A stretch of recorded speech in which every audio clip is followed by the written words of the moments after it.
मुख्यमंत्री विष्णुदेव साय अंतर्राष्ट्रीय साक्षरता दिवस के मौका में रायपुर के पंडित दीनदयाल उपाध्याय ऑडिटोरियम में उल्लास साक्षरता अभियान में लगाए गए नवाचारी प्रदर्शनी के उद्घाटन करी। ये मौका में मुख्यमंत्री प्रदर्शनी के अवलोकन करी और असाक्षर मुल्ला अक्षर और अंक ज्ञान कराने वाला प्रदर्शनी के सराहना करी। राज्य के 5 संभाग में SCERT डहार शिक्षा के प्रचार प्रसार पर ये प्रदर्शनी लगाए जाते।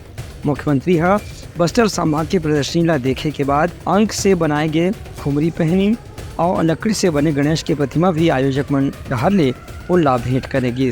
ऐसे बिलासपुर संभाग के प्रदर्शनी में भी शब्दों से बने खुमरी मुख्यमंत्री ला भेंट करेगी। से मुख्यमंत्री डिजिटल तरीका से साक्षरता अभियान के जो प्रयास करे जाते ओकर सराहना करी। रायपुर जिला के स्टॉल में कठपुतली, गीत, रंगोली, चावल के माध्यम से वर्ण और अंक ला प्रदर्शित करे के लिए से एक संगे संग दुर्ग, बस्तर, सरगुजा, बिलासपुर संभाग के भी स्टॉल यहाँ लगाए गए से।